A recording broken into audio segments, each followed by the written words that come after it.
Ginataang Bilo-Bilo is a Filipino dessert made of small glutinous balls in coconut milk and sugar. Can be added with jackfruit, if available, saba bananas, tapioca pearls, and sweet potatoes. Bilo-Bilo's origin is in northern Luzon in Tuguegarao City, Cagayan. This is usually and traditionally eaten hot, while others preferred eating them after refrigeration. Hi! Welcome to Yoli's Kitchenette! Don't forget to click the subscribe, like, and share and the bell button. Our menu is ginataang bilo-bilo or bubu cha-cha. Procedure, please! In a mixing bowl, add 6 cups of glutinous flour.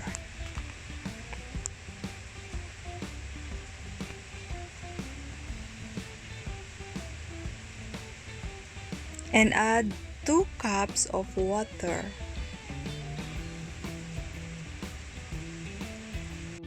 Combine the glutinous flour and water.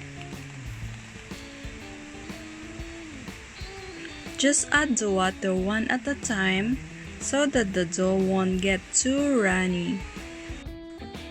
If you think that the dough is still hard, you can add another half cup of water. Continue mixing it until you achieve the texture of the dough that you want. The dough is still hard. I'm gonna add the remaining half cup of water just now. So the ratio of it is 6 cups of glutinous powder in 3 cups of water. So this ratio is just nice for the measurement of making the rice balls. Once the dough is done, prepare the tray for the rice balls. For the tray, add some glutinous powder and spread it all over so that the rice ball won't stick to the tray.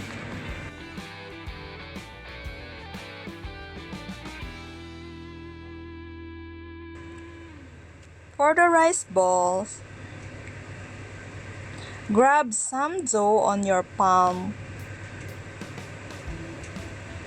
and form them into small balls, about 1/2 in diameter, or it's up to you.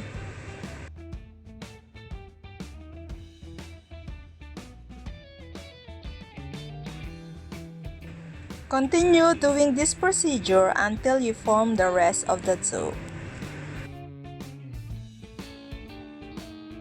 This is the finished product of the rice balls, and as you can see, it didn't stick to each other. In the cooking pan, add 4 cups of coconut milk,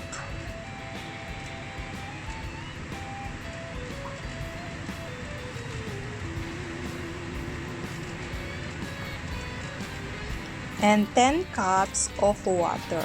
I use the rice cooker cup as measurement.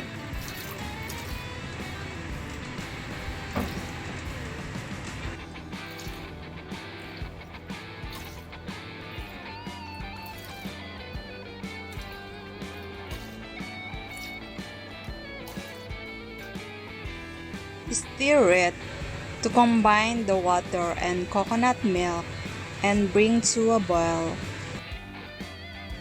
While waiting for it to boil, I'm gonna prepare the ingredients needed. Make sure to wash the tapioca pearls.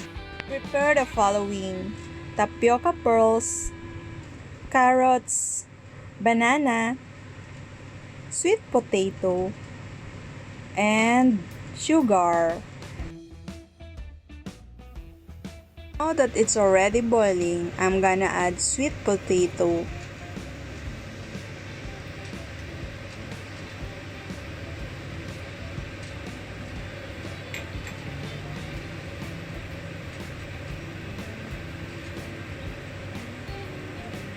Followed by the carrots. Why carrots? Because I love my ingredients to be very colorful. Anyway, it's an optional, so it's still up to you if you want to add more ingredients. I add taro or ube jam. Why? It's because I love the purplish effect of the bilo-bilo. If you don't have this, it's fine. Just be contented on whatever you have.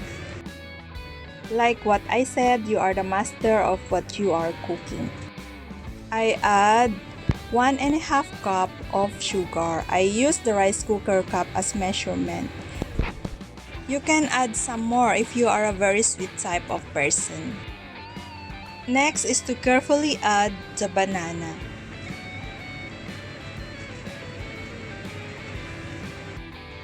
And bring to a boil.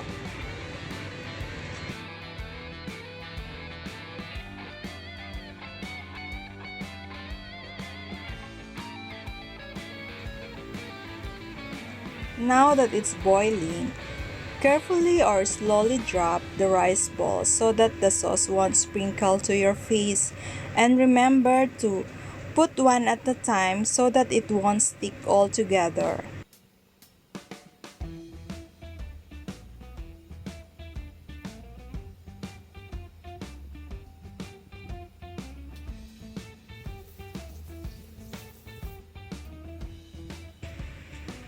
Carefully stir it so that the glutinous balls won't stick to each other. Make sure to stir once in a while so that it won't get burned under. After stirring it, I'm gonna add the tapioca pearls.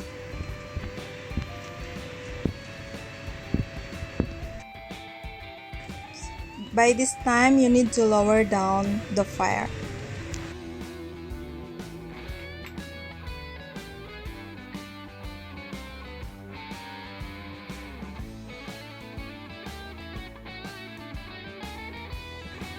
So just wait for the glutinous balls to float around.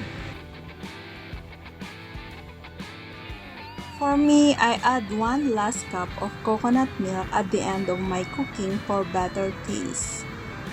The ratio of the water is 10 cups of water in 5 cups of coconut milk using the rice cooker cup. As you can see, the rice balls are starting to float. This is the indication that the rice balls are already cooked.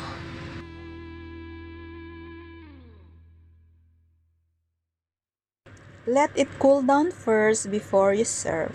Eating either hot or cold is your own preference. So enjoy! This is now the end product of my Bilo-Bilo. As you can see, I managed to achieve the purplish color that I want. Guys, if you have any questions or any story that you wanna tell me regarding Bilo-Bilo, please feel free to type in the comment section box below.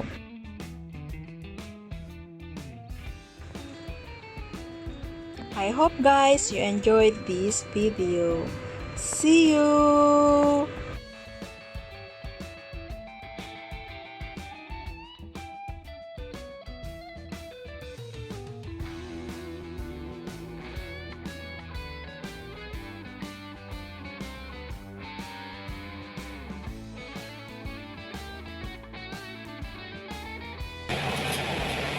Thank you for watching.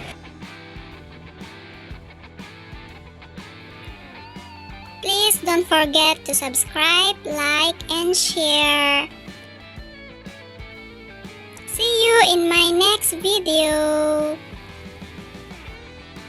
Ingredients are written in the description box below. If you want more snacks or dessert, please feel free to browse my playlist.